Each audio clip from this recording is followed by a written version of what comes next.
चाहिए, ऐसी उसकी कोई धारणा नहीं, जो मन में आया सो कर रहे हैं। ये क्या है? प्रमादी मनुष्य का लक्षण है।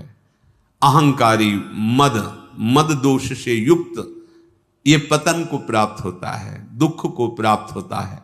दूसरा, असत्य भाषण में सुख मानना। देखो, क्या झूठ बोलने के बाद आपको जलन होती है? मैंने क्यों झूठ बोला? आपका हृदय जलता है? नहीं। तो प्रमाद स्थिति है। मद रूपी दोष के ये 18 लक्षण बता रहे हैं जो नाश कराते, पतन कराते हैं। तो झूठ एक तो बोलिए मत। कहीं ऐसा अवसर हो, किसी के प्राण बच रहे हों, किसी का बहुत मंगल हो रहा हो, तो चलो बोल देते हैं।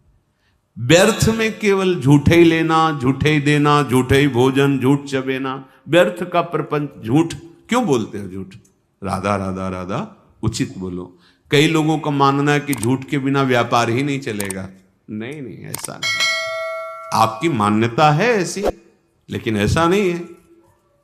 आपकी मान्यता है, आपने असत को स्वीकार कर लिया, इसलिए ऐसा आपको अनुभव हो रहा है। आप सत्य पे चलिए, उचित मुनाफा लीजिए। सबको ही जानता है व्यापार मुनाफे के लिए किया जाता है, परिवार पोषण उसी से होता है। तो ऐसा नहीं कि उसमें आप झूठ बोलें कि कसम से कहते हैं 120 का लाए हैं, बस आपको कोई मुनाफा नहीं, 120 का दे देंगे। घर के हो आप, ले नहीं नहीं, हम 120, 110, अब इसके नीचे नहीं। अब कहां गई तुम्हारी कसम? अभी बोल रहे थे बेमतलब झूठ। हम कितने का लाए तुम्हें मतलब नहीं, मैं 120 का देंगे आपको, लेना हो ले, चले जाइए, हमारी दुकान में फिक्स रेट है। अली खत्म। जब लोग जान जाएंगे कि आप सत्य से चलते हो, उचित मुनाफा लेते हो, कोई मोल भाव करने वाले की जरूरत नहीं। थोड़ा ये कि बेईमानी से 150 रुपया ज्यादा आ जाएंगे तो जाके लाखों का हिसाब बना देंगे निकलने का। ये भी तो दिमाग में रखो। वो हिसाब ऐसा बनाएंगे, लाखों रुपया दवाइयों में जाएगा। होश में। अधर्म के द्वारा कमाया हुआ धन न इस लोक में सुख देता है न परलोक में। कह रहे हैं कि असत्य भाषण, झूठ बोलना। तीसरा है सबके गुणों में दोष दृष्टि देखना। जहां किसी की बड़ाई सुनी, शुरू हो गए कमी देखना। दोष है जैसे मदिरा पीना, व्यभिचार करना, जुआ खेलना, हिंसा करना, धर्म विरुद्ध आचरण करना, ये दोष है। इनको अपने अंदर से त्यागना है। दूसरा कोई हमारा मित्र है तो उसको सलाह दे देते हैं कि आज सत्संग में सुना है ऐसे ऐसे दोष नहीं करने चाहिए। पर अपनी क्या वृत्ति होती है कि जो वास्तविक प्रशंसनीय है, सद्गुणी, उनमें भी दोष दर्शन करना, कहीं ना कहीं छिद्र देखना और उसको विस्तार पूर्वक वर्णन करना।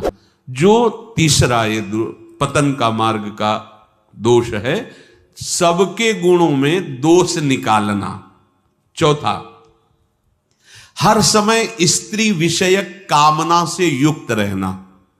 जिधर दृष्टि जाए, जहां भी स्त्री शरीर में, बस गलत भाव से देखना। पांचवा है सदा धनोपार्जन में ही वृत्ति लगाए रखना। धनोपार्जन के लिए शारीरिक सेवा, श्रम आवश्यक है, जो आपको मिला है, लेकिन मन रखो जहां कृपा निधाना। चित्त वृत्ति प्रभु के चरणों में लगाओ।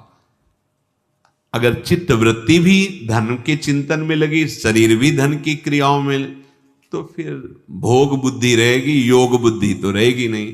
तो मनुष्य जीवन का लाभ क्या मिला? और जब केवल धन चिंतन की वृत्ति आती है तो धर्म अंतर्ध्यान हो जाता है।